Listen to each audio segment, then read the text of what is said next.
We are activating your unique self-discovery one show at a time. The Orchard of Wisdom Self-Discovery podcast are at your fingertips, just waiting to inspire and invite you in discovering just how awesome you really are and how to navigate through life in joy, enrichment, personal abundance, in mind, body, spirit, heart, and soul. All the people we bring you are here to serve you on your journey of life. Do enjoy our next show. Good morning, good afternoon, and good evening, everybody. Welcome back to another edition of Your Health is Your Choice right here on selfdiscoverymedia.com, and Happy New Year. We're going to be talking about Veganaury with Stuart Waldner. He was back again for another show just to put your year right, put it on the right footing. We're going to be talking about that word veganism, folks, and really what it entails and how delicious it is and how healthy it is for you. He's written a book, a wonderful book called Eat Plants, Feel Great, and Save the Planet. Escape the Matrix. And that's what we talked about in the first show. All the details, all the information that he spent years putting together to put into this book of science-based information of why going vegan is not only good for your health, but excellent for the living creatures on this earth and also for the planet itself. So I invite you to go back and listen to that show because it's so filled with information, factual information. But today we're going to learn how easy it is to have a healthy lifestyle and that it's easy for you to change into, and what the benefits are for you to live more sustainably in your own life and that of the planet.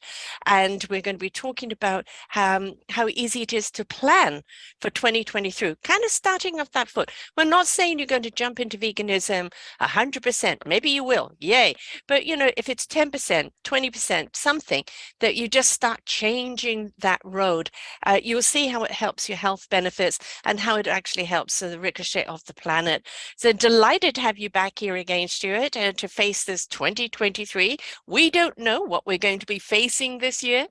They talk recessions, they talk this, they talk that. And quite honestly, if we are going into recession, people aren't going to be able to afford meat anyway. And so alternative not only benefits the animal kingdom, but it benefits our wallet, and it certainly benefits our health, doesn't it? Yes, it does. Thank you, Sarah.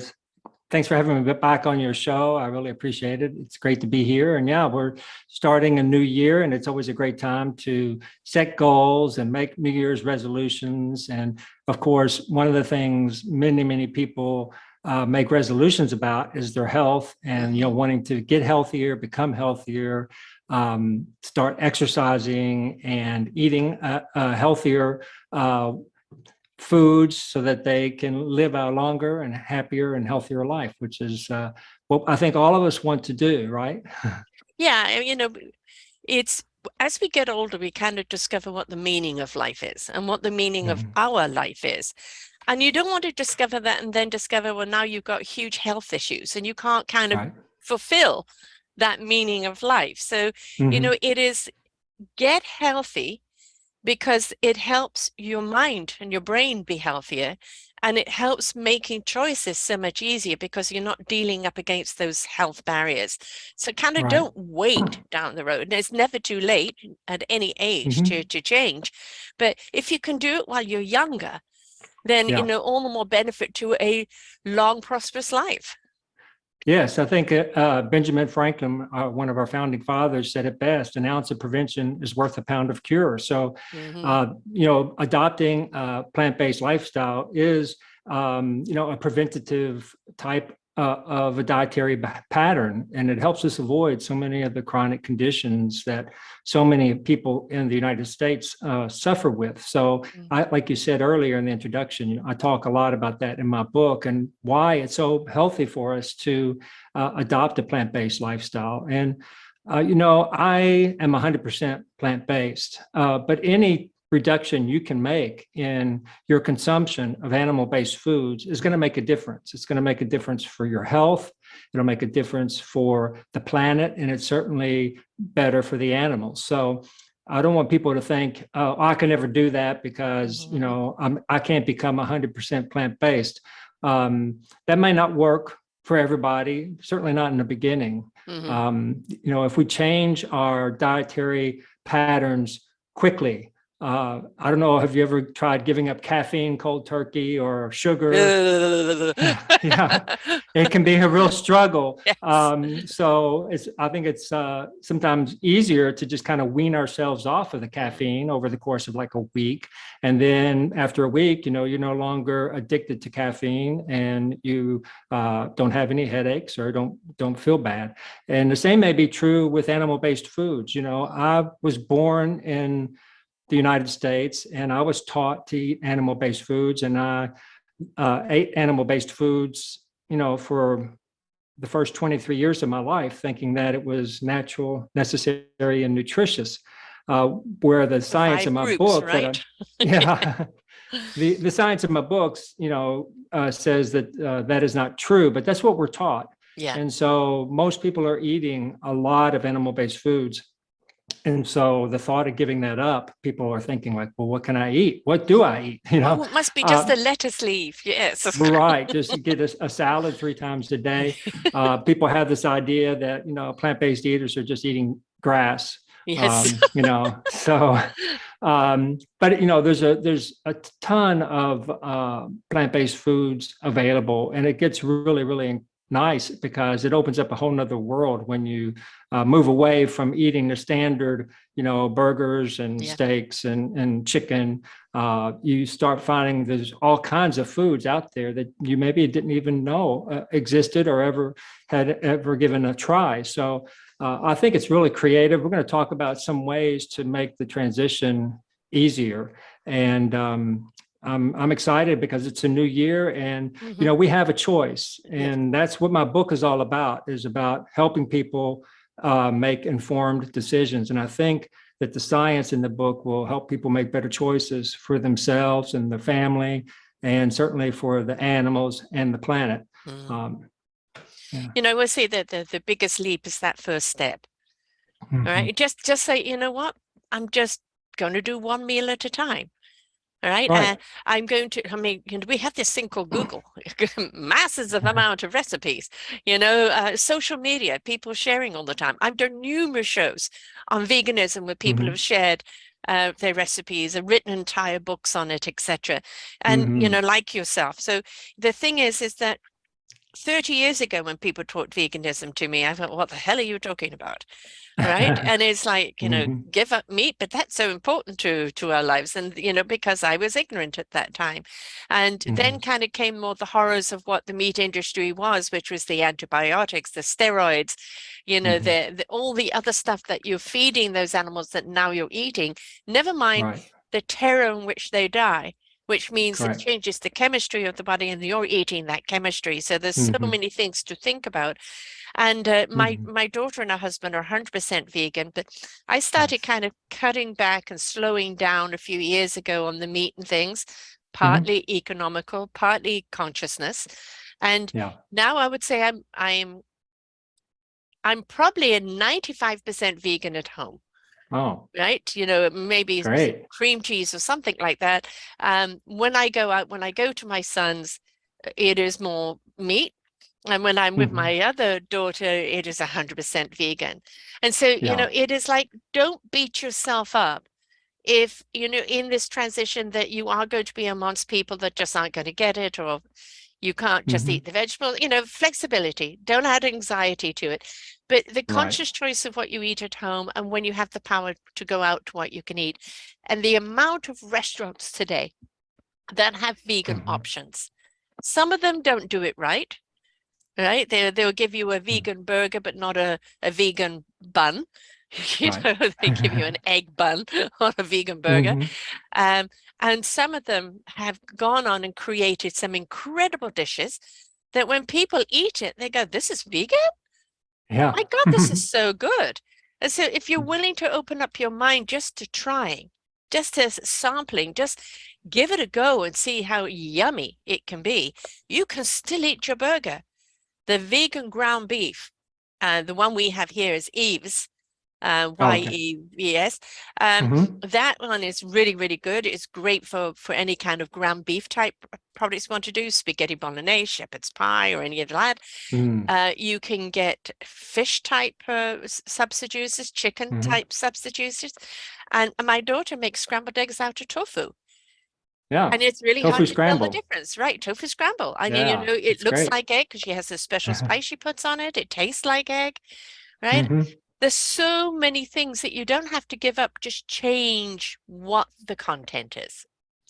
Yeah, I think that's a really good point. A lot of people think becoming plant-based just means you're eating salads every day. But as a plant-based eater, you can eat hamburgers, hot dogs, Yep. pizzas, lasagna, ice cream, cake, Yes. cookies.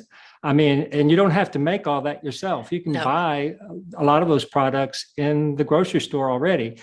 So it's never been easier. And I think that, those types of foods that you can buy that are plant-based in the stores, it makes it, horribly or really efficient and effective at making the transition. Yeah. So I encourage people to, embrace those, Yes. give them a Sample. try. Yeah. And then I think over time, I think of those foods as like gateway plant-based foods.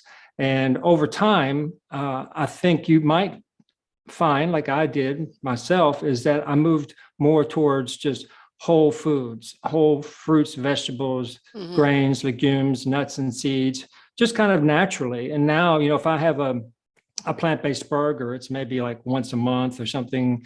It's not like how I'm not eating that way every day. Right. But I'm relying more on, the whole grains and legumes and fruits and vegetables. But those plant-based foods you can get in the grocery store are great for making the transition. It makes it really, really easy. It does, and it's a good way to start. And Yeah. I'm saying you can take my meat. I don't care. Don't you touch my vegetables, right? I'm a 6 veg person a night, and I have my Yeah. my basics, which is generally kind of yam and carrot and onions and Mhm. mushrooms and some Nice. form of green vegetable, whether it's bok choy or Brussels sprouts or something like Mhm. that. Sometimes I roast it just in turmeric, always add black pepper to turmeric because that releases the turmeric in there. Yeah. Or I add a sauce to it or just tomatoes to it, or I make it Mhm. in a slow pot. Or, it's the thing is that you can use your imagination Mhm. and just really go. But if you really dive into the vegetables and cook them in different ways, Mhm. saute them in garlic, and let me tell you, vegan butter is absolutely Mhm. great. Vegan Yeah. margarine is absolutely great. You will not know the difference at all, and Right. cooks things up beautifully. And so sauteing some lovely garlic butter, and then adding some, Mhm. carrots and whatever other vegetable you want in there. There's so much we can do because we step into something called imagination. Oh, it's making me hungry and my mouth water just hearing you talk about all of this delicious food. Yeah, and there's so many resources at our fingertips, like you said, Yes. available online now. Yeah. You can find plant-based recipes everywhere on the internet, and so you can find all kinds of creative ways to explore a plant-based lifestyle. And just one of the things we'll talk about in a few minutes when we look at the slides that I prepared today is, try, a new recipe a week, you Yes. don't, and just make it fun and creative. Um, and it's easy Mm, to do that. You don't even have to buy a cookbook that's yeah. plant-based. You can just find the recipes online. And There's a share lot of them. I mean, resources. you've got vegan social medias that are happy to Mhm. share a recipe.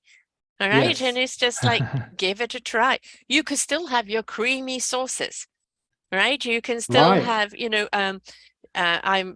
my son has a restaurant and he has a baker there. And for Christmas, she's doing me Mhm. a regular and a vegan cheesecake for Nice. Boxing Day event that we're Yeah. going to. And you can't tell the difference. I had people over for coffee one day and I served vegan cheesecake and they said, oh, this is Mhm. delicious. I've not come across this before. And they all had second slices before I told them it was Yeah. vegan, right?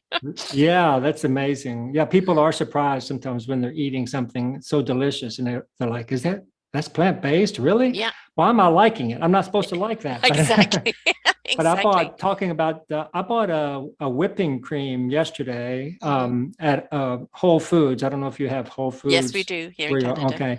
Yeah, it's made by Silk is the Yep. brand name. It's a Hmm. heavy whipping cream. It's all plant-based.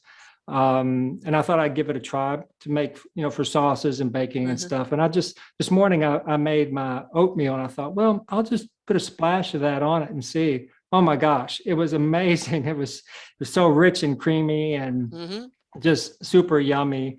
And so, there's products like that all over the grocery store. Like, back in the day, when I started this, there Mhm. was just like one little area of the grocery store called health food, and Yeah. that's where everything was. Yeah, but have you noticed But how it was called health food and the rest of the store wasn't? yeah, yeah, unhealthy food is the Yeah. rest of the store.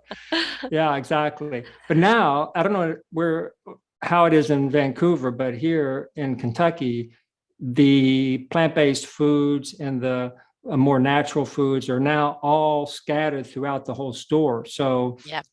they're there. You just have to look for them. You don't have to go to a special area of your grocery anymore. If you're looking, say, at like today, I was looking for sour cream. And I just Mhm. looked one shelf over and there was plant-based sour cream. The same with milk. I mean, right next to the cow's milk, you'll find a host of all kinds of There's oat nut milk, milks, oat almond milk. milk. I'm a Yeah. cashew milk drinker. In fact, Are you? try that in your oats. That to Mm-hmm. try cashew milk in your oats, it's absolutely delicious. I just have cashew milk and raisins. Mm-hmm. I kind of soak Nice. my oats overnight in a little bit of water so it softens them Mm-hmm. up. And then the next Yeah. day, just add the cashew milk and the raisins, and I add flaxseed to it, Mm-hmm. right? Wonderful. And that is what I start my day off with, and it's absolutely delicious. So, the thing is there's so many different options, and cashew milk and cashews are used so much in the base cooking of vegan food. And if you look at what cashew is and almond is, it's actually the B17 vitamin. And the B17 vitamin is known as what we call the cyanide vitamin, which Mm-hmm. people actually used to ban it because of the cyanide vitamin. But what it does, it goes after any cancer cells or cells in the body that are weak and just gobbles them up. So it's Oh. it's an incredibly good vitamin to have in your body.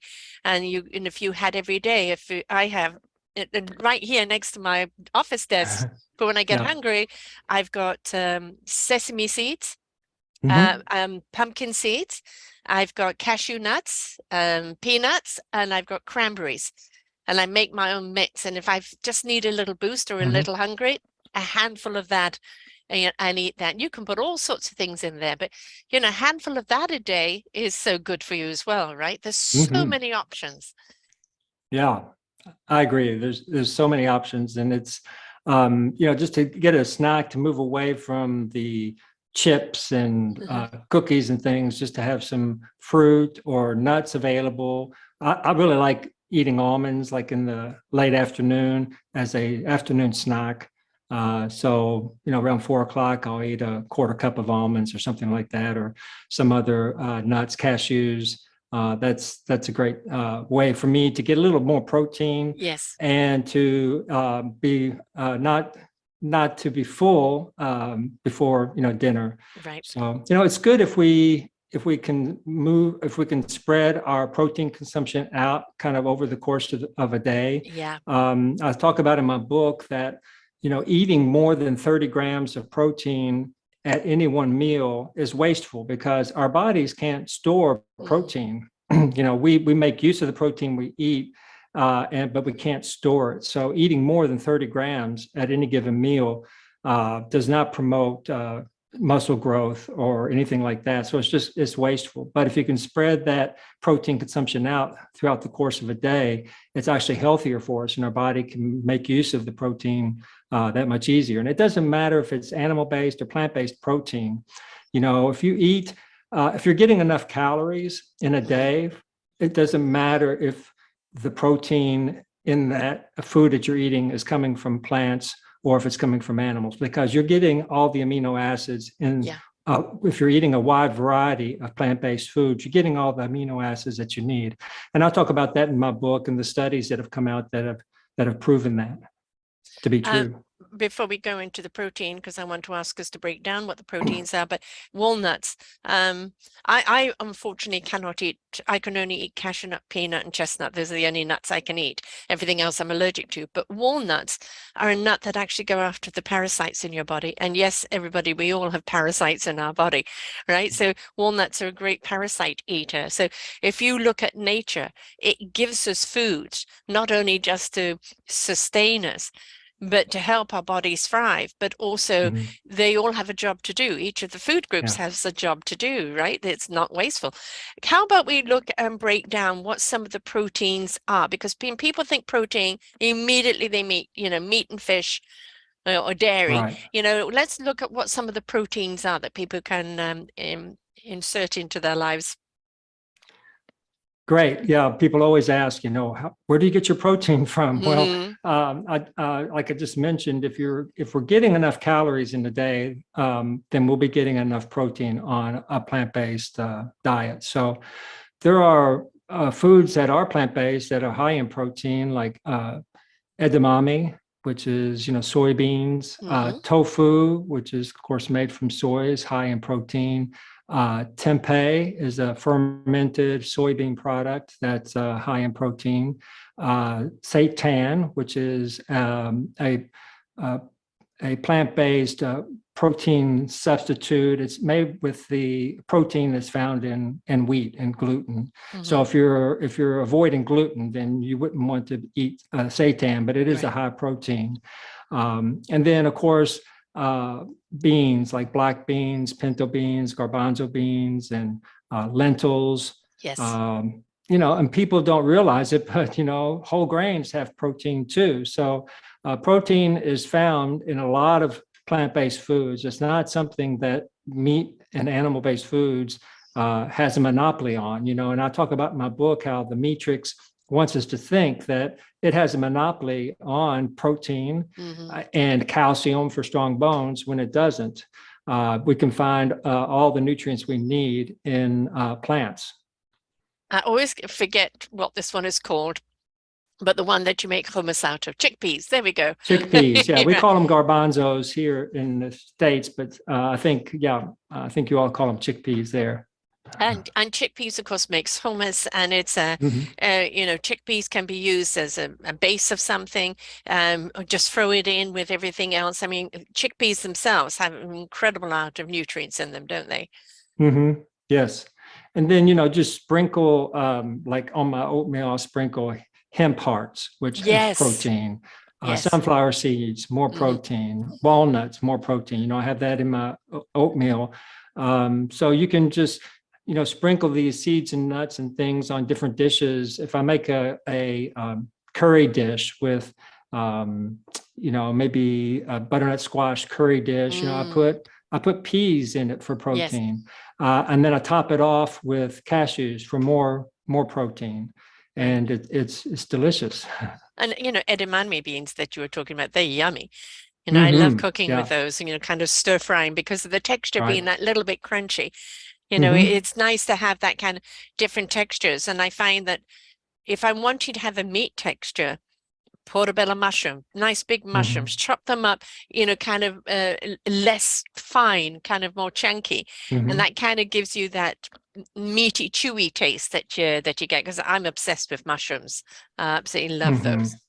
Yeah, mushrooms are delicious. And then there's things that you can make, like today's my partner's birthday, and what she loves is a barbecue jackfruit dish. It's like pulled pork. It has the texture of pulled pork, but it's made with jackfruit in a barbecue sauce, and it's amazing. And how do you do it? How do you do it? How do you make it? How do you make it kind of have the texture of a pulled pork? Well, we have here in the United States, we have stores called Trader Joe's. Do you have those? No, in Canada? I don't know. know. Maybe back east, but not in the West. Well, they might have them at other stores. You said you had Whole Foods, so they might have something like this. But at Trader Joe's, they have a can of jackfruit it's in brine. And so I just opened the can, and then it's like chunks of the jackfruit, and you have to kind of pull it apart, and it's very fibrous, and then there's little seeds, and you can eat the seeds. They won't, they're edible, they're fine, but it kind of ruins the look of pulled pork to see seeds in there. So I just set the seeds aside, and then you just pull it apart. And then the recipe, I make a barbecue sauce, and then it also has shiitake mushrooms. So I cut those up and I saute those, and it has some crushed fennel seeds in it, and a little bit of coconut sugar. And you kind of mix all the jackfruit up with some dry ingredients like the coconut sugar and the fennel and some smoked paprika. I can't remember offhand what else. Maybe some cumin is in there.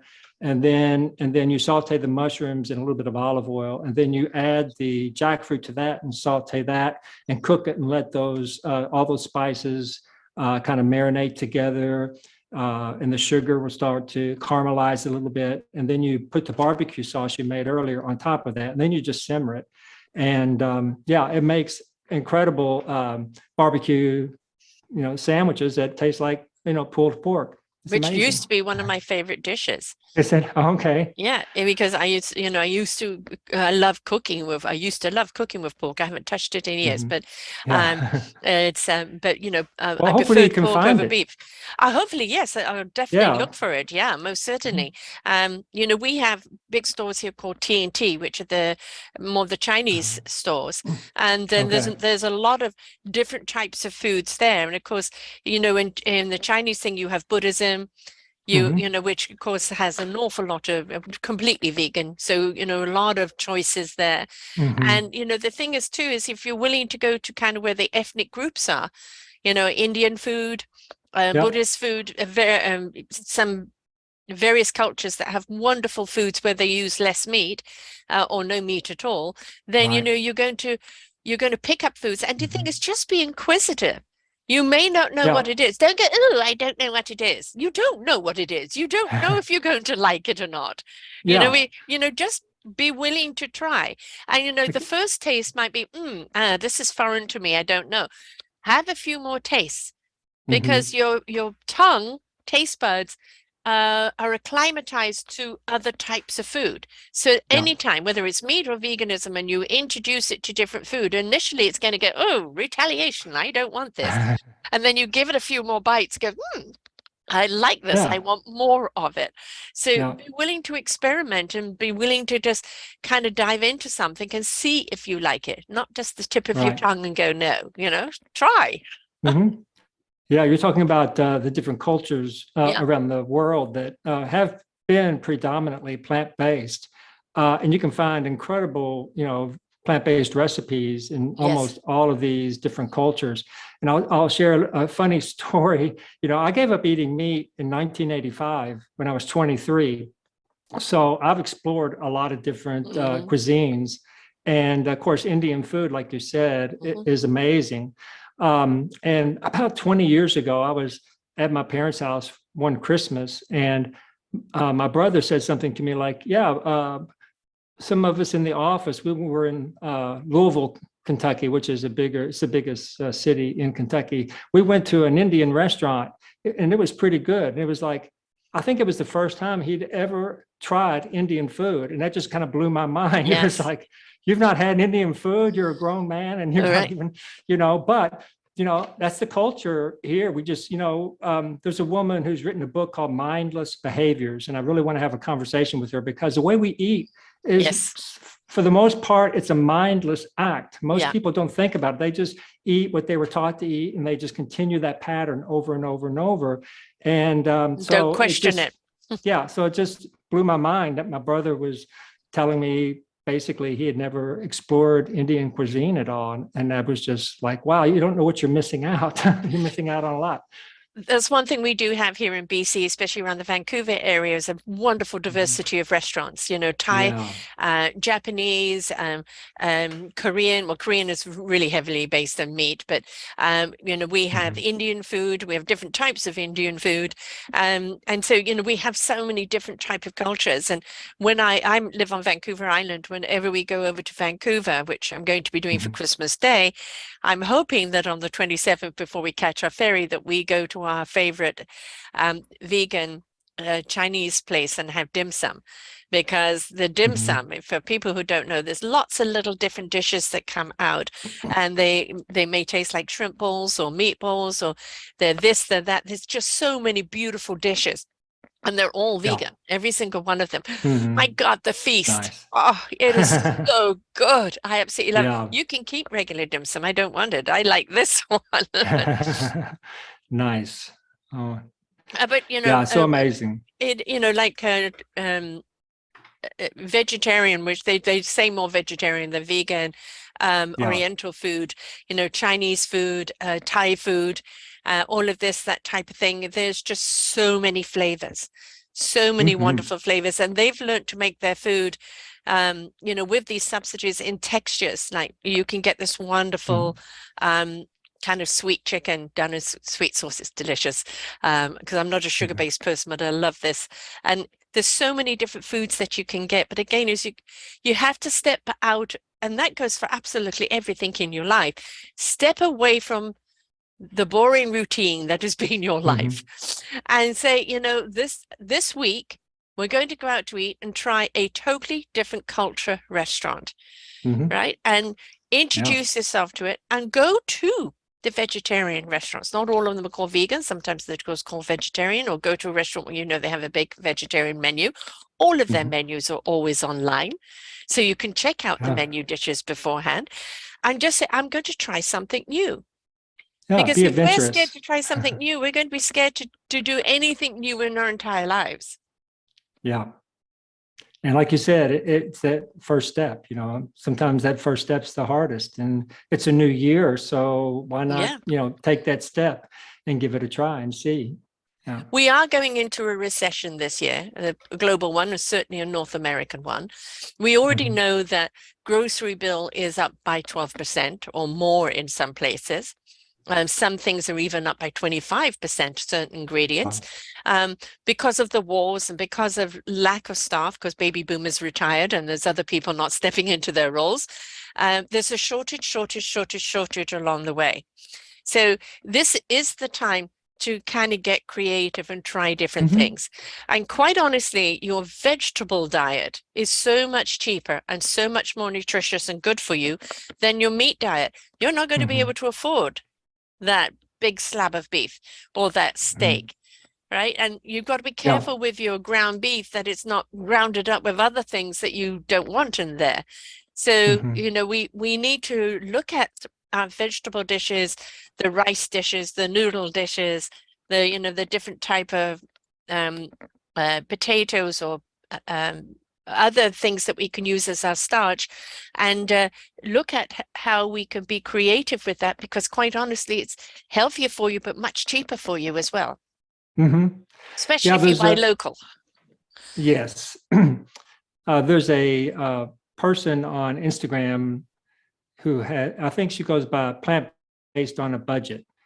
People could look her up. She has a cookbook, and it teaches people how you could eat a plant based lifestyle on $30 US dollars a week, Hmm. which is, an incredibly low cost way of Mm. eating, and it's delicious. So, and talking about buying local, there's this concept that sourcing animal-based foods locally is better Yeah. for the environment and the economy. And what I talk about in my book is I show a study that says that as far as the carbon footprint, it's better for the environment to buy plant-based foods grown on the other side of the planet and have imported. That's better for the environment than buying locally sourced beef or Mhm. chicken.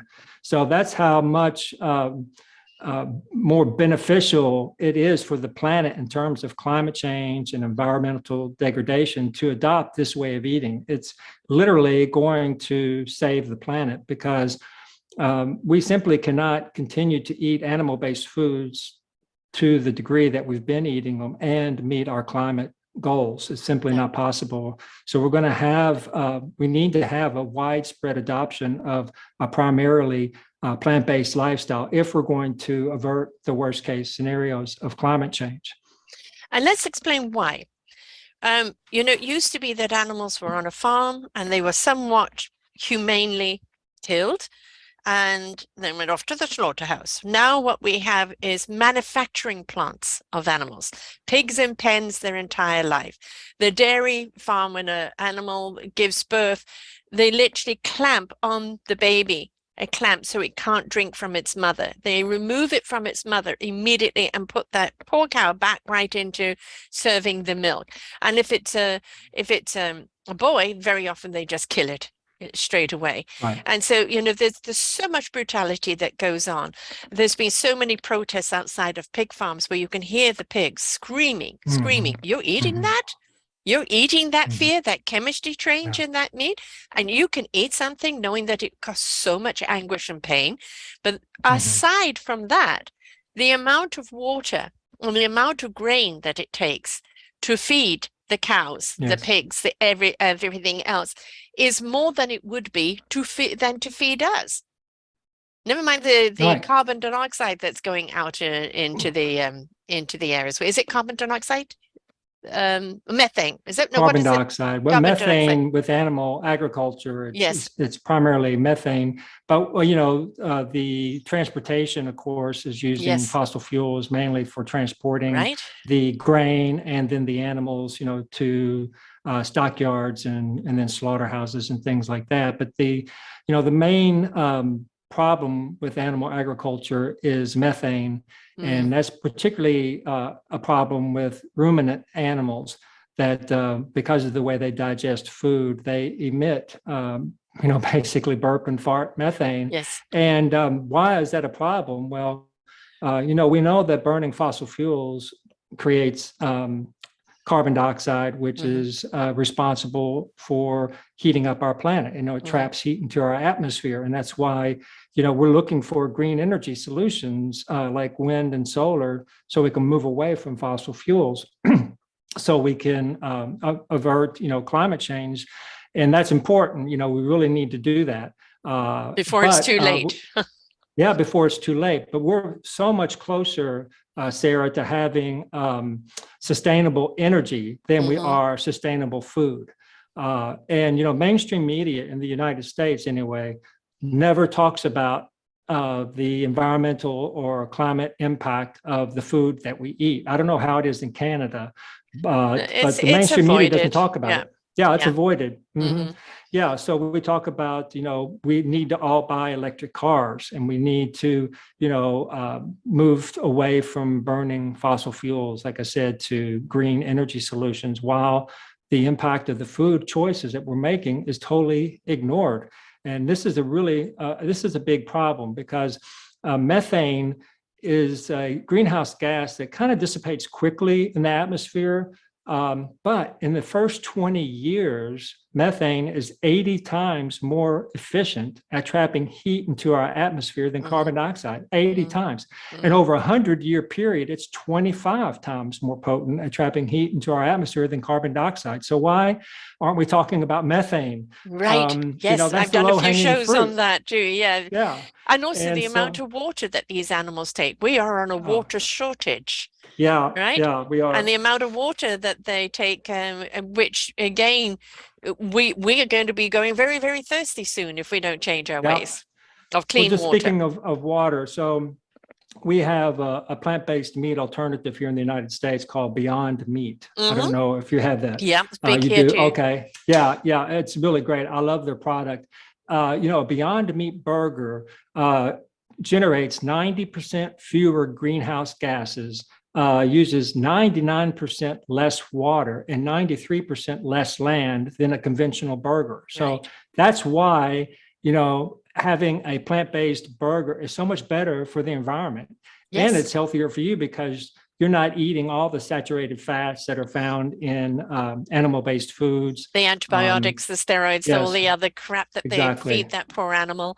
Yeah. I mean, we have on the rise today so many more diseases. I mean, we should be at a time in history where diseases are not so relevant as they used to be, with modern medicine, with healthier lifestyles, etc. Yet we see cancer almost become commonplace as a cold. And of course, now with colds, we're seeing so many different strains of it, COVID, influenza, you name it, it's a weakness of the immune system.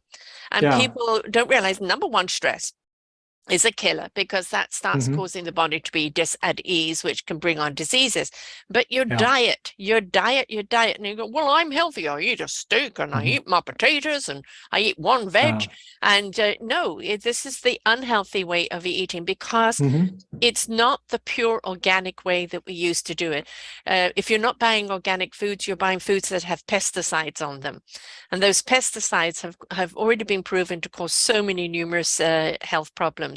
We Hmm. have so much obesity today. A lot of that is Right. because the industry is pushing the sugar content. But what also people don't realize, with all the chemicals that they're putting in foods, this is Hmm. causing our bodies to change its own chemistry.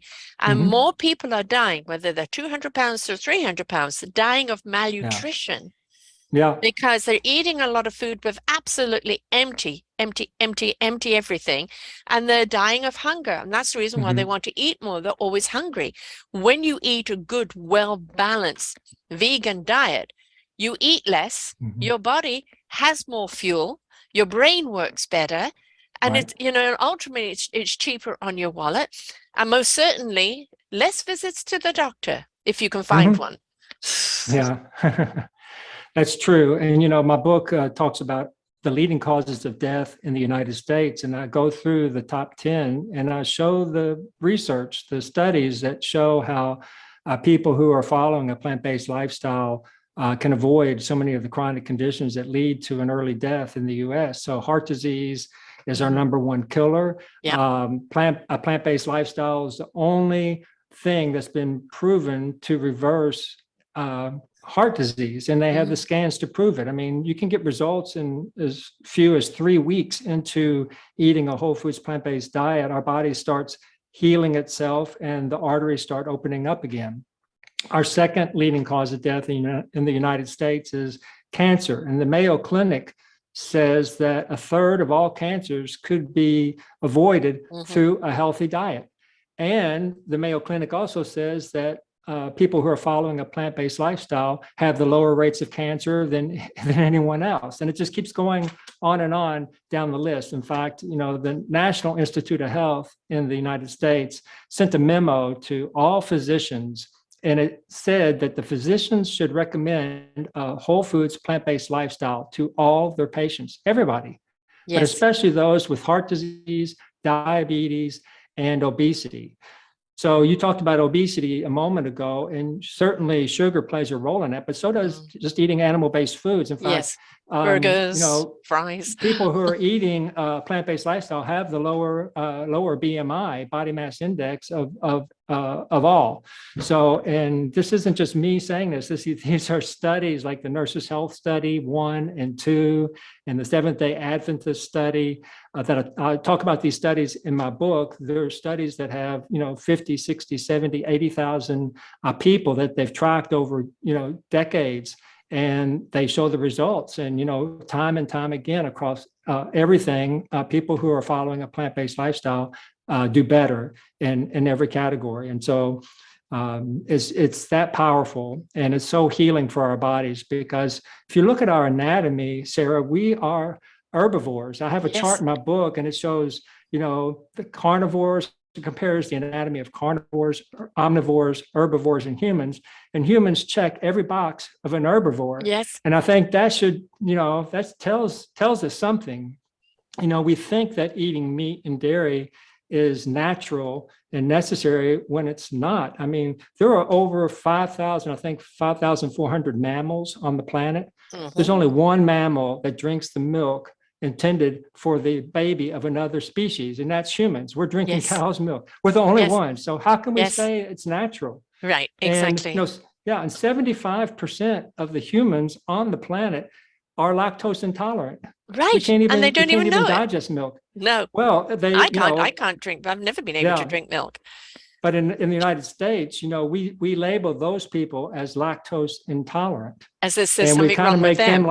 like they're the minority, Yeah. but they're the majority. The people who can digest milk, they're the exception. They've had a mutation that allows them to continue to produce lactase in their bodies, which will break down the lactose, which is the sugar found in milk. As infants, we have that because we're drinking our mother's milk, and we need that. But once we move out of infancy, 75% of the people on the planet can no longer do that. So how can we say, drinking milk and eating dairy is natural or normal? Because it's not. And I like to think of the people who can eat dairy into adulthood, they're lactose persistent. They're, and that's a different way of looking at it, rather than making the majority, some kind of outliers. It's really the people who can digest the milk. They're the outliers. They're the exception to the rule. So, well, when I was at school in England, we were always given a half pint of milk every day at school because it was part of, build your bones, your teeth, your this, your that, right? Yeah.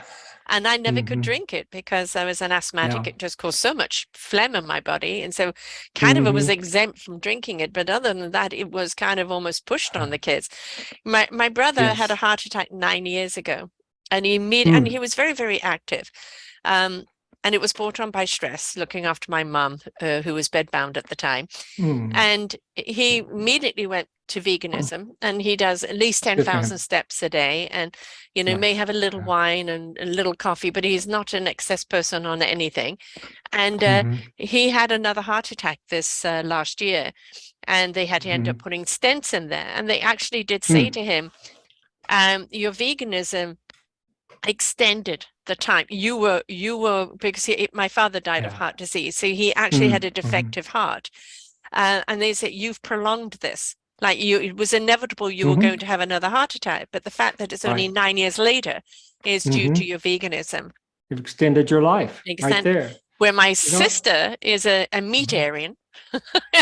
And very often they share the same house because he goes and looks after her while she's going through all her cancers and various other things. She's very prone to skin cancer and various cancers, and very prone to hernias and things like that. And she just give her a leg of lamb to chew on, and rich cream and rich everything else, and she won't give that up, even though she has actually a hole in her bowel.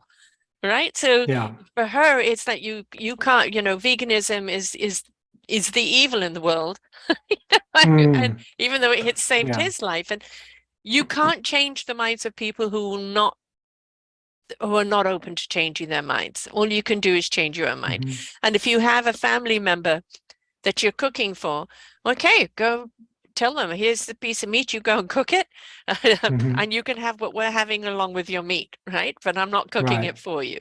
So, the change has to be a free will, obviously, but we're asking people to be open-minded and to realize not only is it dire at this time for our planet, dire, folks. I know some of you aren't buying it. Oh, it's fake news. Science doesn't count. Science it has given you so much that you don't even realize, because it doesn't say this is science-based. You just take it for granted.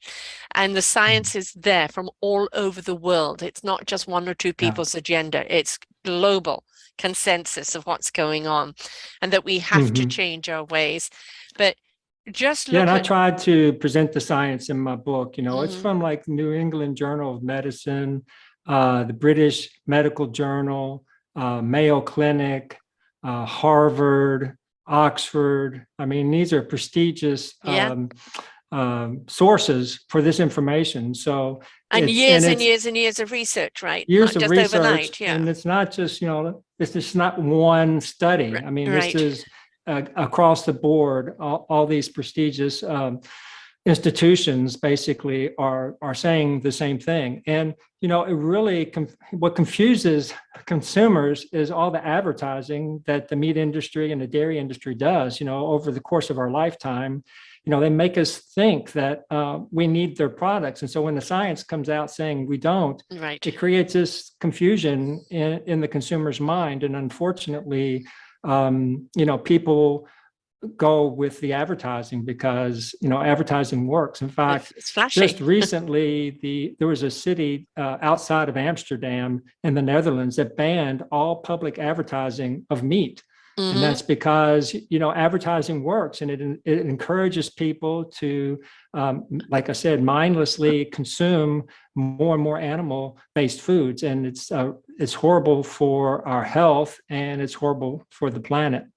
And but things are slowly changing. I went to a Future of Food conference just a few weeks ago, and I found out about this pilot program. It's in Washington, D.C., and it really sounded incredible. So doctors in Washington, D.C. are writing prescriptions to patients for fruits and vegetables. Yes. And the patient, the patients can go to a grocery and they have like $20 worth of fruits and vegetables that they can buy like every week. And this is for people who are on our supplemental food program, the government sponsored program. They call it SNAP benefits here. And so people may be scratching their head. It's like, why is the government, concerned about people eating fruits and vegetables? Why would the government pay people, write them a prescription to go do this? Well, it's because for every dollar that the government spends on that program, they save $3 in healthcare costs. Oh, I would say probably even more than that. Yeah. I mean, and that's maybe just the visit to the doctors, but what about when you get pharma in there? I mean, let's face it, folks, pharmaceutical is a quadruple trillion-dollar industry. They're not there to make you well. They're there to keep you sick. That's how they make money. And they are behind politicians, and they're pushing their agenda all the time. You see these commercials, depression hurts, and it goes all about how it hurts your life. And then the voice comes over it really fast. Do not take this product if you're depressed. It may cause suicide, right? And it's like, who would in their right mind say to the doctor, oh, you must give me this pill. I'm willing to risk committing suicide for it. It's ludicrous. Exactly. It's ludicrous. Yeah, it is. And, so many of these medications that many people are taking, once they start them, they're on them for the rest of their life. Yes. So I talk about statins in my book. So 28% of Americans over the age of 40 take a statin every day. And so a statin is supposed to lower cholesterol. And so after 5 years of daily use, a person who's taking a statin reduces their risk of dying of a heart attack by 1.2%. That's all. What patient goes to the doctor and says, I want a medication that will help me avoid a heart attack by 1.2% if I take it every day for 5 years? Right. No patient's going to go to a doctor and ask for that. And so, but doctors prescribe that pill, and people are happy to take it because they don't have to change what they're eating. Right. The problem is there are horrible side effects of taking statins. There's muscle breakdown. It can lead to diabetes, and certain cancers have been associated with taking statins. So I talk about this in my book because, we're more than willing to take a pill that has all these negative side effects and gives us such measly protections rather than adopt a whole food plant-based lifestyle, which offers us, like 98% less chance of having a heart attack. And we can even reverse heart disease, and it's been scientifically proven. So, people, for whatever reason, are sometimes averse at making a lifestyle change and would just rather just take a pill. I know, and, but that is where is that coming from, though? Who's given us that doctrine or sold us that bill of goods? And this goes back to us being accountable for our own choices in life. And they were always going to be presented with the easy way out. But if it's too good to be true, that is generally the fact. It's too good to be true. Just, I can download an app every day, or I can just take a pill every day, and I can go about my unhealthy lifestyle, and it's not going to cost me a thing. And I'm sorry, there's always a price to be paid. always a price to be paid. And you look at people with their children. No, the children must have this and they must have that. I have a 21-month-old grandson who's in the 100th percentile, right? 100% vegan. I mean, you give him hummus, he just gobbles the whole thing up. Absolutely loves it. Loves his oats with peanut butter in it. I mean, this noodles, loves it. And they blend. They do smoothies for him with raw kale and everything, and it knocks it back. And he fluctuates with his vegetables, as all children do. But this little boy is a solid, healthy little boy. Nice. And that, and You look at that, there's no, I mean, when I say to people, when they see a picture of him or they see him, yeah, and 100% vegan. Vegan? How could it be like that on vegan? And Yeah. that's the point. He's healthier. I mean, Hmm. he's due to COVID, of course, there's been numerous amounts of colds, Yeah. because the kids didn't build up that immune system, especially as he was born during Hmm. COVID. So there is that side of Oh, it. yeah. But other than that, a healthy little boy. And Nice. and That's the great. I'm so glad to hear that. yeah, yes, and we have another one on the way, and that one will also be vegan as well. And Hmm. and I'll admit, the one on the way is a child that we've just found out has Down syndrome, and Oh. we don't know yet to the kind of the extent, but as my Hmm. daughter most beautifully wrote, is that when I am just playing with my child, am I going to look at him and go, oh, Down syndrome? Am I just going to look at him as my son? And, just Hmm. he's going to have so much love. Yeah. But I do Hmm. actually believe that the vegan diet will actually help him on his journey and Yeah. help him, be able to have that fortification that he Hmm. needs in order to deal with the challenges that he's going to face in life. Yeah. Hmm. Because he will have different challenges that we do. And, Hmm. the stronger he is in his health and his body and in his mind, the easier it is going to be to get through those challenges. Hmm. Yeah, I agree. And that goes for everybody.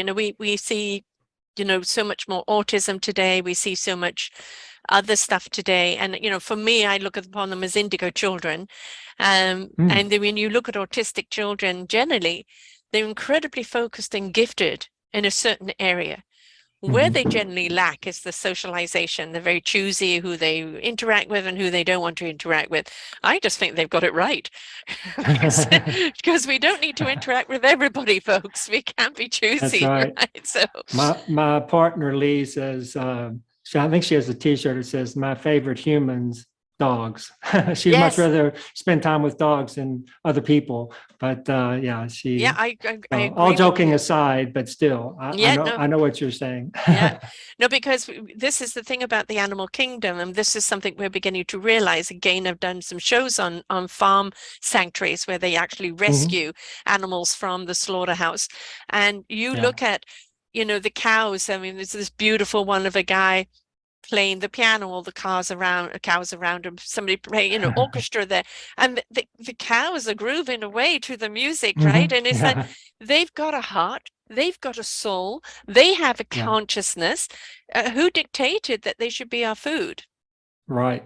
And so, Yeah. we've got to start, I The think, beef changing the way industry. we look. Yeah, exactly.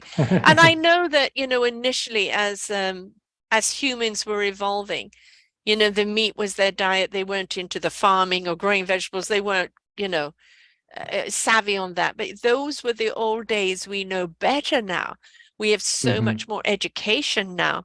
We have so many more choices now.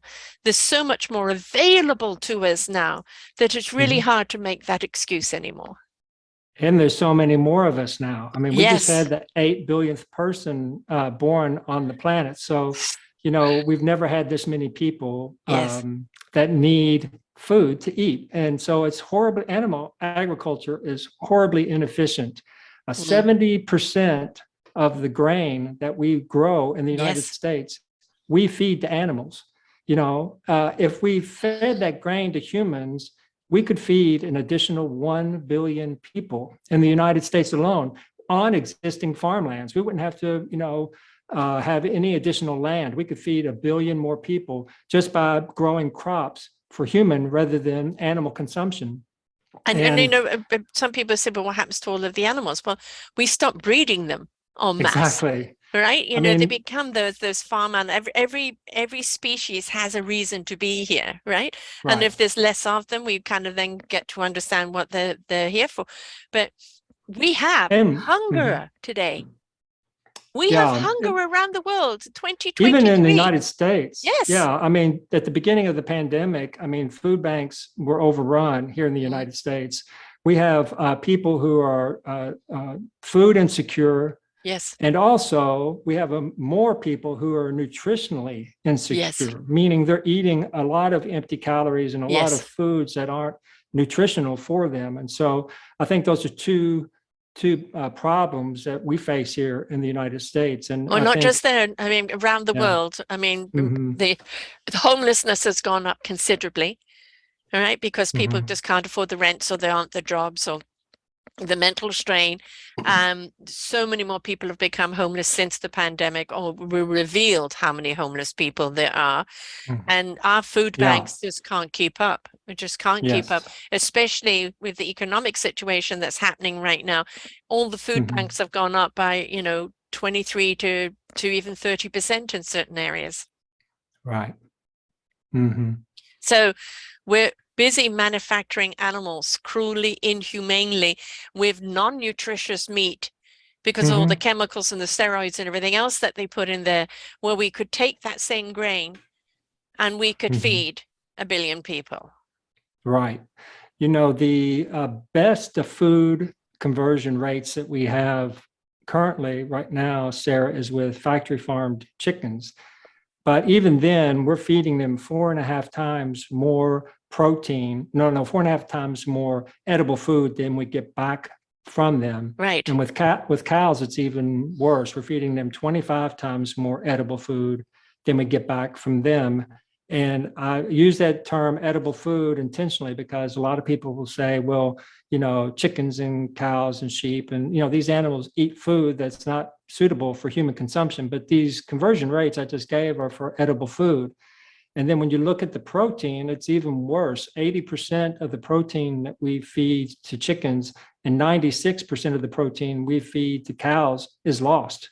We never Yes. get that back. No. And there's this misnomer that that's okay because animal protein is far superior than plant-based protein. But I talk about this in my book, and there are studies that just prove that this is not true. This is just clever marketing by the meat industry that has told us this, and it works. The advertising works. Would Well, you remember today when, Americans, yeah, well, Americans buy anything on the news or social media? I mean, it's, discerningness is not something that's strong there. But do you remember when Oprah Winfrey, after doing a meat expose on burgers, how the meat industry yes, sued her, right? And of course she right, won.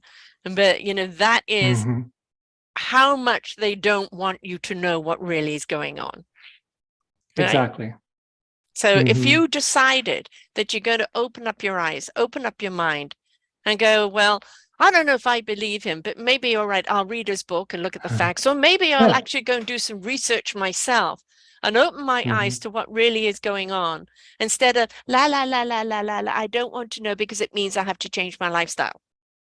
right. With knowledge comes responsibility, and so Exactly. um, Even with a you lack of know, knowledge, there's responsibility.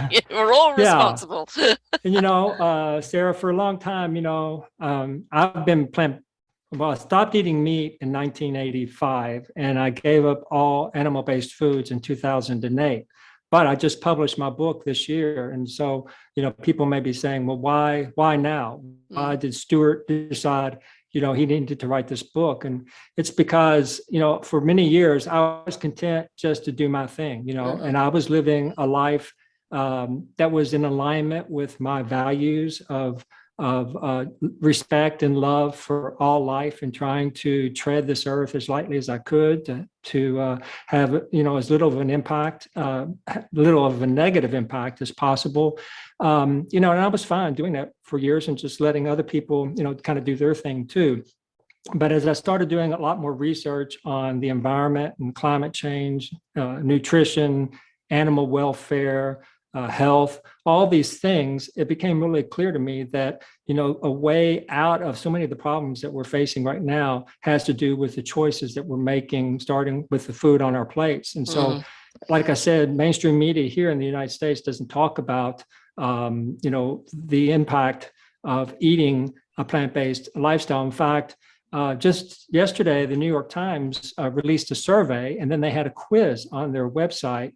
And the survey was of Americans, and it had like 15 questions. And it said, rate each one of these things as having a low, moderate, or high impact when it comes to your personal carbon footprint. So it had things like carpooling, buying energy efficient appliance, buying organic food, having a heat pump on your home, reducing the number of flights you take. And the very last item was adopting a plant-based lifestyle. Well, you answered the questions on the website, and then it told you what most of the people, answered. And that last question about a plant-based lifestyle, only 6% of Americans got the answer correct. Yeah. That's because the connection hasn't been made yet in mainstream media between the power of adopting this way of eating. In fact, Oxford University did a study. It was a 5-year study, and they analyzed over 38,000 farms in 119 countries. And they determined that an American could lower their carbon footprint by 73% simply by becoming plant-based. But, mainstream media doesn't talk about that. They don't want to talk about it because so many of the advertisers on TV are from the matrix.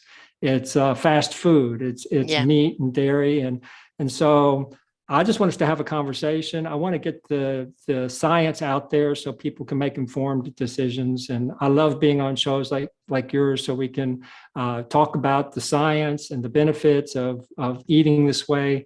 And, I just hope that people will listen to the science and, pick up my book and read it with an open mind. Right. And, we've got to understand something. They've made meat synonymous with power and sexuality. Yep. Right. You see somebody well-formed or famous or the cowboy, a slab of steak makes him a man. Right. No, I'm sorry. It doesn't. There's a great deal more to being a real man than it does than a slab of steak, But if you look at the smoking industry, but the smoking industry used to be huge. Like everybody had to have a cigarette to be accountable. We don't see that anymore. To be cool. Yeah, exactly. So we can start seeing, we need to look to the advertisers, the general population of putting out what makes somebody popular, sexy, or powerful, and let's get those facts right. Yeah, you were going to say? Yes, just I talk about it in my book, a study that showed that most people eat meat not because they're not even considering the nutritional value of it. They're eating it because it's a status. Yes. And it's because our culture, Western cultures in general, have associated status and wealth and privilege with eating a meat-centric diet. And so we're not even, most of the time we're not even eating it because we feel like we need it from a nutritional standpoint. It's just because we have this association with, like you said, power. One of the most effective advertisement campaigns in the United States history is beef. It's what's for dinner. I don't know if you all got those ads in Canada where's the or beef? not. Remember the old lady, where's the beef? So this ad campaign came out in the 80s. And like I said, it has been highly effective. There's been many campaigns like it over the years. Milk, it does a body good. Yeah. The incredible edible egg. Got Milk. Remember Got Milk, where they painted milk mustaches on so many celebrities and movie stars. So they, these advertising campaigns have been highly effective at getting us to eat more and more meat and dairy. In fact, in the United States, the average American is eating 58 pounds more meat today than they did in 1960. And we're eating 30 pounds more cheese than we did since 1970. And why are we eating so much more? Were we deficient in 1960 and 1970? No, we're eating more. We knew moderation back then. Yeah. Now we only know gluttony. It's this constant messaging that's happened, basically throughout my lifetime, that I need more and more and more meat and dairy. And that's, it's been, like I said, highly effective. And it's something that most people have been exposed to. And that's why, like I said, this city outside of Amsterdam has now banned all advertisement of meat. So yeah, I hope that will continue. Something like that will take hold. I think Europe is much more advanced. In this regard than United States anyway. So. Yeah, I mean, when you're looking at such a divide that we're seeing politically right now, if the meat thing is It's just another thing for them to draw a line on. But, we have to take onus and responsibility for our own lives. And we know that, the medical field right now is just so saturated, so saturated. Do you want to go to a doctor to fix you, or do you want to be preventative? So you don't have to go to a doctor. And will we have to go to a doctor for various other things? Yes, it doesn't mean you now become Superman or woman, right? But it does mean that you have better safeguard, you are stronger, your immune system is better, your brain's working better, your body's working better, so that even if you do have to go to a doctor for something in particular, your rebound is going to be much, much better. I mean, my brother's had all these stents put into him. Unfortunately, he got COVID and shingles right after the operation, the third operation, and he's actually suffering more from the COVID with the breathing right now, and lack of breathing. But his heart, he's feeling great, and right back to his vegan diet. So it's you had some slides that you wanted to share with us. What have you got there? Yeah, do we have time to do that? Yeah, we do have some time. Okay. And of course, for people who are listening, you can always just come back here to YouTube and look under your health is your choice genre and see Stuart Waldner's shows there to see what he's doing. We'll try and even get some put up on his show page.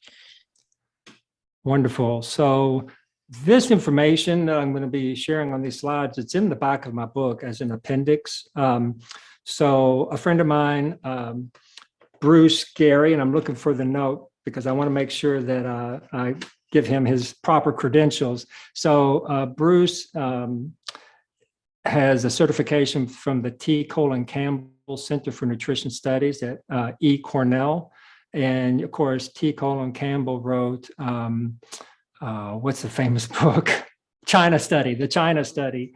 Okay, and then he also has, he's CHIP certified, so that's Complete Health Improvement Program. So he's a friend of mine, and he and I had a conversation. I was like, Bruce, this is great information. He said, yeah, put it in your book. So I'm going to share this with you today. So this is the 5 fundamentals for making a successful transition to a whole foods, plant-based lifestyle. And so the first one is setting goals for success. And the one thing that I talk about very early in my book is that our genes are not our destiny.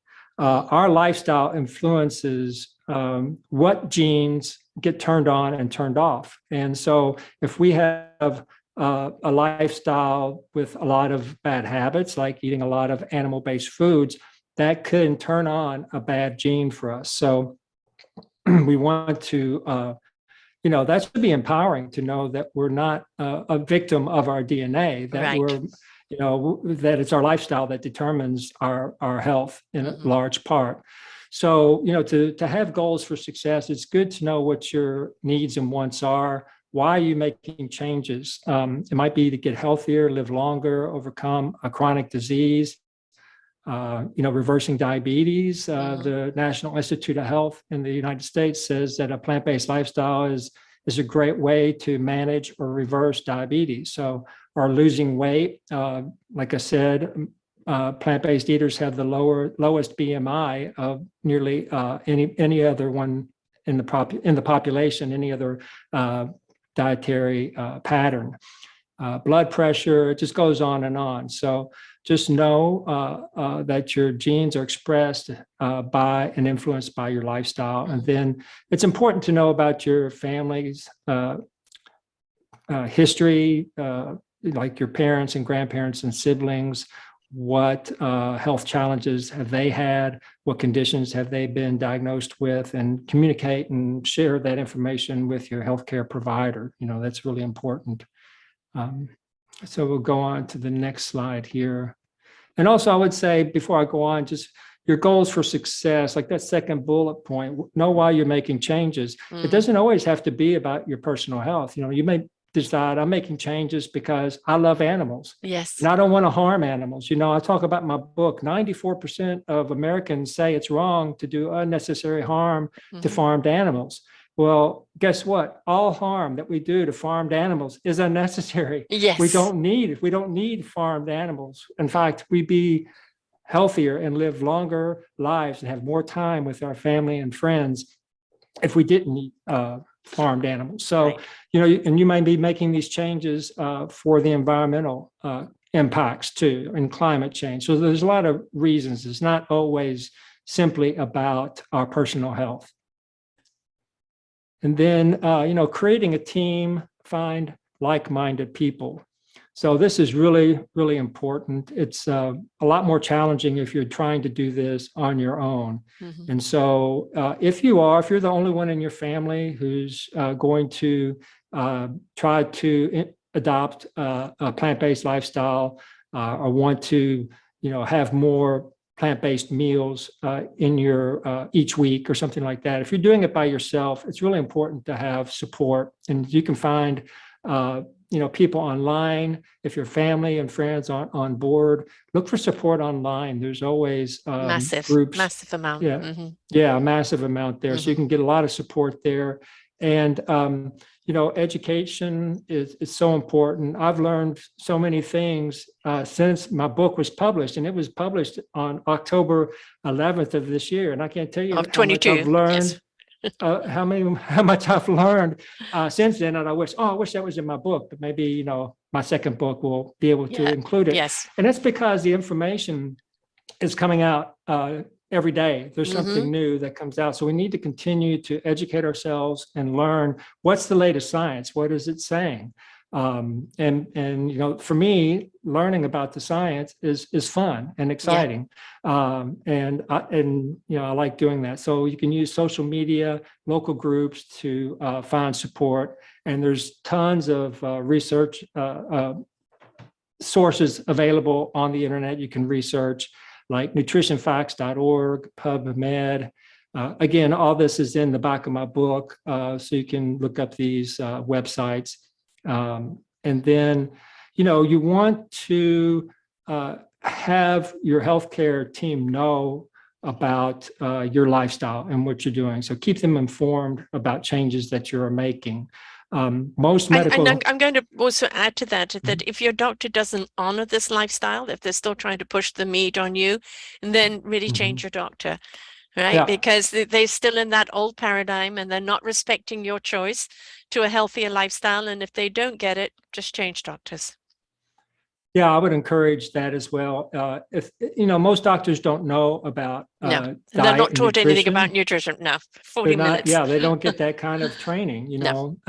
Unfortunately, most of the training but the medical doctors received is information from the pharmaceutical companies about drugs, and drug interactions. Yeah. And so the little bit that they study, at least in the United States, about food has to do with how food interacts with pharmaceuticals. Yes. And, so they're not really, they don't have a lot of training in health and nutrition from a nutritional standpoint. So there are more and more medical doctors in the United States that are practicing food as medicine, and they advocate for a plant-based lifestyle for the patients, just like the National Institute of Health I mentioned earlier. They sent that memo to physicians, and that memo went out in 2013. So that was 10 years ago.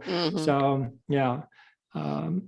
And then this one is clean out and restock your kitchen. So, I love this. The second bullet point, anything, any food that's in your house ends up in your mouth. So, if you've got foods in your pantry or in your refrigerator that are not on your eating plan, if you're wanting to adopt a whole foods, plant-based lifestyle, you want to not have animal-based foods in your kitchen, because it'll just tempt you to not make that transition. So you want to stock everything in your kitchen that sets you up for success. Lots of vegetables and fruits, grains, legumes, nuts and seeds, foods like that. And then also, it's important that we eat a variety of foods and colors, because the colors that we see in vegetables are indications that they have different properties, different phytonutrients, and that's why they are the color that they are. So we want to eat a rainbow, and that helps strengthen our microbiome. And we've talked about immunity. 70% of our immune system is in the gut. So we want to make sure that we're eating food that is nutritious for us, that supports a healthy microbiome. And fortunately, plant-based foods do just that. Another point about the color food, if you're drawn to a particular color food, that actually is exactly what your chakra is needing, because our chakras are all represented. So eat the chakra food. And if you're, oh, I really need more purple, or I need more orange, or I need more that is that particular chakra that's needing to be fed as well. So, Cool. it's a spiritual balance alignment as well as a gut one. Mm-hmm. Oh, good to know. Thanks, Carol. And or Sarah, I called you Carol. Sorry. Okay. You can edit that out, I hope. No, don't worry about it. I don't know where that came from. Sorry. Okay, slide number 4, be adventurous and creative. So we've kind of talked about this already, about expanding your taste experiences, explore different cuisines from different cultures. Make meals special, cook them at home, and enjoy the process of cooking them and then eating them. Explore new recipes. You can find so many recipes online, and, just try, make a commitment, a goal could be in 2023, I'm going to try a new plant-based recipe once a week. I'm just going to try, that's going to be my goal, and I'm going to do it. And, if you miss a week, just get back right up and start again the next week, Oh, maybe do 2 days the next week, right? Yeah. And the thing is, you're not giving, you look at this particular dish on this thing, is that it looks like it has cheese on top. There are vegan cheeses that are absolutely delicious. Mm-hmm. There is a vegan everything out there. So if you think, oh, I can't have this or I can't have that because it's dairy, because it's meat, because it's this or that, there is a vegan substitute for it. All right. And it's just, there's Daya, which I don't know if you have in America, but we have here. We do. And there's so many different types of things. And I've eaten food that I didn't know was vegan. I remember one athlete I had who was a marathonist, and she said that when she changed to a vegan diet, her performance went up by 30%. And her father, who would, only a meat guy, she had him over for dinner and he absolutely loved the meal. Said this was so good. And then she announced it was vegan because he wouldn't have eaten it otherwise, right? So, just be willing to explore. Yeah, it's amazing. I had a plumber who was doing work on my house, and he was saying how he went for a run after he'd had a meal that was just a salad, and he had no energy for running. And then here I am, that I'm eating nothing but fruits and vegetables, and I have tons of energy to go on my runs. So it's kind of a mindset too. And it depends on, what you're used to, so I just found it funny that he was complaining because he had no energy to run when he was eating salads. But there are athletes who say that they actually increase their performance, and their recovery time is shortened. Muscle, everything. And it's that balance again of, the legumes, the nuts, the seeds, and all of that. And it changes everything, and you see it all the time. Various athletes, various performers. I'm completely vegan, and you look at them, and you're like, look how healthy they look how strong they are. Right? There's vegan, bodybuilders, and I'm grateful that they're out there, because that's not something I want to have to try to do. I'm glad that they prove that it can be done. Exactly. An elephant is vegan. Look how strong that is. But I do have a list of about, I guess, 15 or 20 athletes that are plant-based, that are just, they're at the top of their profession. And so, if they can do it, just think about, the benefits that we might receive from following in their footsteps. So they're proving that, it can be done, and you can still perform at very high levels. So exactly. And then the last thing here on this chart or graph I want to slide, I want to talk about is, batch cooking once a week can be really, really helpful. And I know that's not not something special to plant-based, a plant-based way of eating. Any way of eating could benefit by doing batch cooking, like on Sundays, to set you up for eating healthy during the week. And so You can make soups and stews, Mm-hmm. chilies, things like that during these cold winter months that store very well in the refrigerator. And if you don't eat it in a day or two, you can freeze it and Mm-hmm. then pull it out for a quick meal. It's very, very healthy. And And then, just hearty. make your, Mm-hmm. yeah, hearty. And you can make your grains, like I said, on Sunday, cook up pots of grains, and then just you can eat on those throughout the week, and your condiments and sauces and things Mm-hmm. like that. So it can make it easier because we get really busy during the week, a Yeah. lot of us. So this can really help set us up for success when we can do batch cooking like that. Right. Yeah. And then, this is a journey. It's about having fun. So, just we're trying to make whole foods, a plant-based eating as a lifestyle. And everything And on that thing, the garlic, the onion, the zucchini, the pepper, the carrot, the green onions, yeah, the pasta is kind of my staples. Not always with a yeah, glass of yeah. wine, but everything else. And by the way, you can get vegan wine, and you think, isn't all wine vegan? No, Mhm. they actually add fish Yeah. oil to some wines. So Yes. the kangaroo one, God, what's it called? That one is vegan, but you can actually get vegan wines and vegan beers and things like this because it's all those additives that they Mhm. add to things that you don't know about, right? Yeah, exactly. I mean, that blew my mind years ago to learn that not all wine and beer is vegan. Yeah, I thought that's crazy. How can it not be vegan? right. Fortunately, just like we've said with recipes, there are web pages out there that'll tell you, which wines and beers are vegan. So if you're curious as to whether or not your favorite wine or beer is plant-based, then you can find that information out, very easily on the internet. Yeah. I'll tell you, Um, yellowtail wine is, Yellowtail, yeah, yes, that's the yeah. one. Yeah. And it's a nice wine too. So yes. Hmm. Um, Yeah. and again, don't And beat yourself up if you do happen to take something that isn't 100% yeah. vegan, right? Don't beat yourself up on Hmm. that. So yeah, Right. Yeah. If you eat something by mistake that's not on your meal plan, just right. get back up and start over again. Or if you intentionally do it, today I'm going to have this, don't beat yourself up over it, just get up and get back with your goals and your plans with the very next meal. You Yeah, don't even and have to and wait for the especially if next if day. you're going to, somebody's for dinner or something like that, and they don't Hmm. quite get it, you could just say like no to the meat, but I'll take everything else, Right.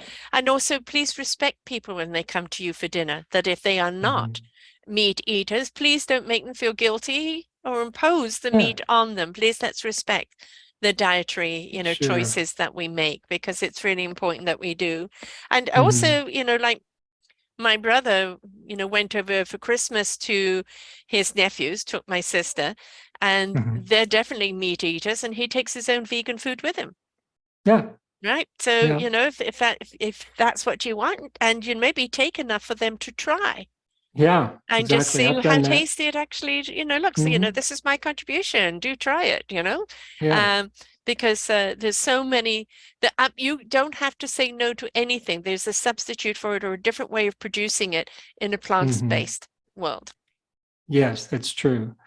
Any recipe that you make now, there's probably a plant-based version of it available online. And, a lot of it's just really easy to do. If your recipe if you're baking and it calls for eggs, you can make an egg substitute using Yes, flax meal and yes, water, or you can use a banana, you can use applesauce. There's all kinds. And just look again on the internet for plant-based egg substitutes, and you'll find all different types that you can use. There's also products you can buy that are egg replacer yes, products. So there's a way to kind of veganize any traditional dish. I've done countless ones, and I've made these dishes, and I've taken them to my parents on holiday meals and things like that. And everyone in my family enjoys it. And yes, they don't say, "Oh, I missed the egg in this yeah. cake." No, no one No, says that. They say this cake is great. It's moist. I love it. No one's saying, "Oh, this cake's great, but I wish it had cow's milk in it, Right. Well, my daughter They're makes not, no this one's going to say fantastic that. chocolate cake, absolutely gorgeous, and Yeah. it's rich and delicious. And she makes waffles for Yeah. Christmas morning. We had waffles for Yeah. breakfast, and there's just, as I said, there's nothing you have to go without. There is Hmm. something there to replace it, and also the more you go into the vegetables, and of course stir fries are wonderful, Yeah. stews are wonderful, vegetable soups are wonderful. All of these things are absolutely wonderful. And as I said, with cooking your grain or cooking all of that, you can then just toss some of it in, right? Yeah. It's like just as you would prepare for your meals if you were a meatarian. This is just the same thing. You're preparing your baseline meals for the week. And there's Hmm. just so much versatility. And when you put those different vegetables together and allow their flavors to come out and just complement them with various things, like garlic and ginger, wonderful, Mm. in them Hmm. bringing it out. And, there's so many things that you can add to it. Oriental sauces that just kind of bring out the flavors of the food. And there's Hmm. so much you can have that is absolutely delicious. So Mm. there's Yeah. just give it a try, please. Just give it Hmm. a try. And I know you've got a chili recipe on your site. Yes. So if people go to my website, stuartwaldner.com, and at the bottom of the homepage, you can sign up for my email list and you'll get a PDF of a chili recipe that I make.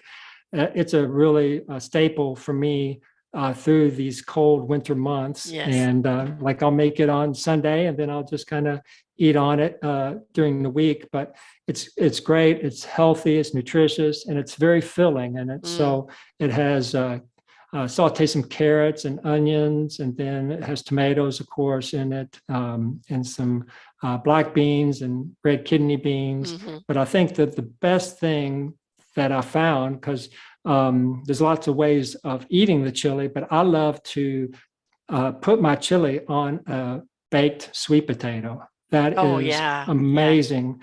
And you can put some plant-based sour cream on it if you don't want to have a plant-based sour cream because it's a little bit more processed. If you want to have, more of a whole food, you just put some avocado or guacamole on it and Yes. sprinkle it with some sunflower seeds or pumpkin seeds is what I use. hmm So yeah, that recipe will be available or is available on my website. So I encourage everybody to head over to that. And then, this last point here is, are you reaching your goals? The Mm, first slide is why are you doing this? And so if you're looking for, reversing a chronic condition or something like that, is eating whole foods, plant-based lifestyle helping you achieve that goal? And if so, great. But if not, why not? And mm, investigate what else you might be able to do or what other foods you might be able to eat that could help you reach your goal, because it's not necessarily because you're missing anything by giving up animal-based foods. It just means that there may be another fruit or vegetable or seed or nut or legume that you can incorporate yeah. into your diet that can give you the nutrients that you may be missing. And that's why it's so important to do research online and consult reputable resources that I mentioned on the earlier slide, some of those websites you can go to. So it's important to just, with anything you're trying to do in your life is to stop and take stock. We did that at the end of 2022. I think that's normally a time of the year when people think back and think, well, what did this year bring to me? What did I achieve? What did I accomplish in this last year? And what am I going to try to do in the new year? So it's really important to have that reflection and introspection and some quiet time just to reflect on, where we've been and where we want to go. Right. Right. And, the other thing that we need to look at actually too is in the things that we put on our body. Right. So read your labels on your shampoos, on your creams, on all your things like this, because there's plenty of plant-based products that have been around for thousands of years that are Mhm. healthier on your body. And we don't even pay attention to that. The makeup, the Right. creams on our body, the shampoos, or the soaps that we use, Mhm. is it authentic and it's plant-based, and we don't want to be putting animal fats or animal something else on us. And believe me, there's a lot of animal products and stuff out there. So be aware of that as well. Yeah, yeah, that's true. There are animal-based, there are animal ingredients in so many various products, like you just mentioned. Cosmetics is one, but so many cosmetic lines now are going vegan.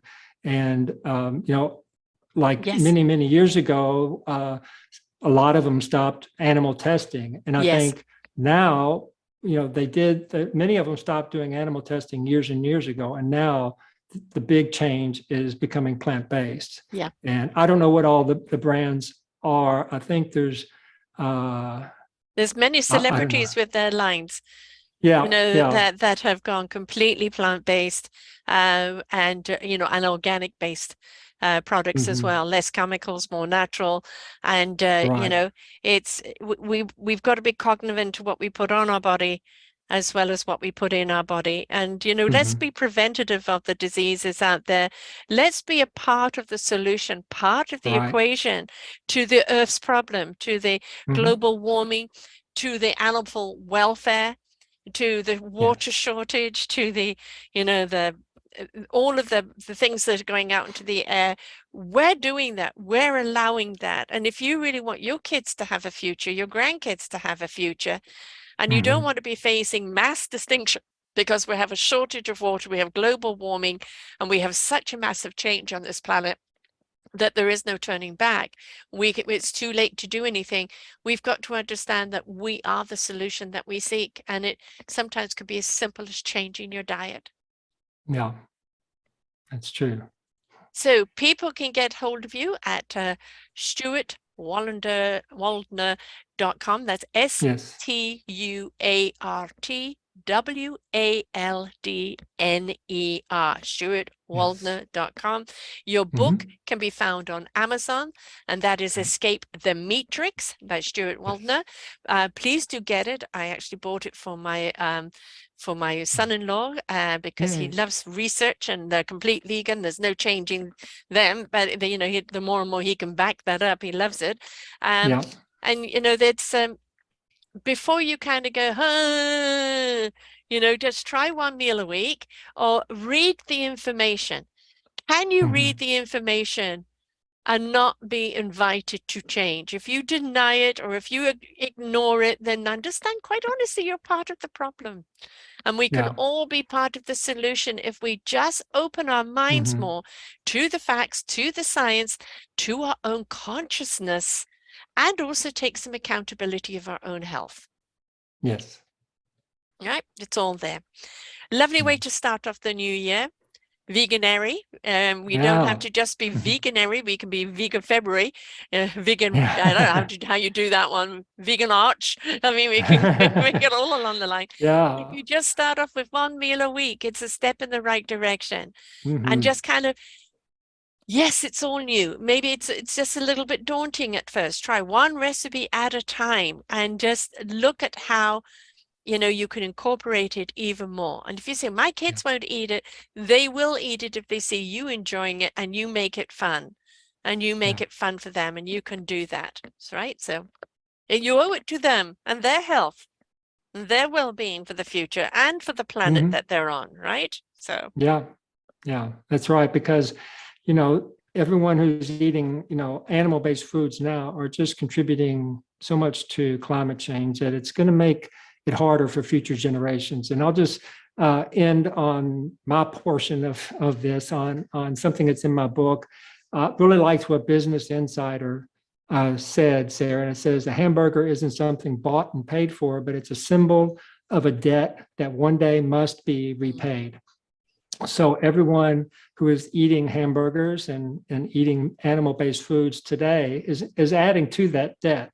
mm, So if you're a parent or a grandparent or hope to be someday, then we all owe it to future generations to adopt a plant-based lifestyle, because eating animal-based foods is just contributing to the debt that future generations are going to owe. And it's going to become a debt so vast that no one could ever repay it. No. if we continue to eat the way we have been. So I encourage everybody, if you won't go, plant-based for yourself or for the planet or for the animals, think about your children and Right. grandchildren. What kind of world are we Are we going leaving to them? living for future generations? Yes. We've had our time. We've been our opulence. The Pied Piper is, wanting to be paid. And Yeah. if we do not change our ways, it's going to be devastating across the board. We're already seeing devastating on health issues, Right. planet issues, obviously on the conscious issue of animal cruelty. It is time for change, folks. And Mhm. I don't want to hear the la la la anymore. This is not a blame or a shame on you. This Right. is an invitation for you to do something right and change your ways, even if it's one step at a time. Because if Mhm. everybody changed to one meal or 2 meals a week, everybody, then look at already the significant change that you're making. Yes. All right. Wonderful way to start off the new year. Funny enough, I have 2 other shows this week that were all on about, preparing for the recession and the bill is due. The bill Yeah. is due and how are we going to pay it, and that we Yeah. need to change the way that we consume Yes. everything, our lifestyle and Mhm. everything. And this is a year when we are going to have to pull in our purse strings, when we are going to have to review our lifestyles. We are going to have to look at what's really important in life in order to get through this year. And I think Yes. that incorporating a plant-based diet in and among that is going to be something that's going to serve you so very well. Hmm. I think for me, it was one of the best decisions of my life. So, and And I hope thank you it for is for others sharing, and too. thank you for writing the book and the next book that's to come. And Okay. because you've put down the facts there, and we can't dispute, thousands of people of research and science. But, when you choose to go this path and you start seeing the benefits of it as you look back, your conscience changes because you're not inflicting the harm. Your conscience changes because you become part of the solution to the global warming. Mhm. And your conscious changes because you've taken ownership over your own health and your own well-beingness. And all of that is a plus, plus, plus. Yes. Thank you so much, Stuart. To You're everyone else welcome, there, Sarah. Thank you go so and much get for it. having me. It's been a Always, pleasure. always a Happy pleasure New to have you. Year. Happy New Year to you. And to everyone else, go and try the recipe of his chili recipe. Remember that all you have to do is in any of the social media, put in vegan groups, and they'll be there to share things with you, recipes, ideas, where to buy things, what the name brands of them. There's so much support out there. And his book gives you an entire list of facts of really what to understand why we need to go this way and how to go this way. And it really is up to you. Remember, your health is your choice. This planet's health is your choice. Let's make the right choice for 2023. See you next time, folks. Bye for now. We hope that you enjoyed the show. Find all of our shows on selfdiscoverymedia.com under podcasts or selfdiscoverymedia/shows. And for all our current shows, go to What's New. We are supported by you, the audience. You'll see a nice big shiny blue button for one-time donations or follow us on Patreon, and you will be able to support us there. We enjoy bringing you such wisdom, and the next show will be up in just a moment.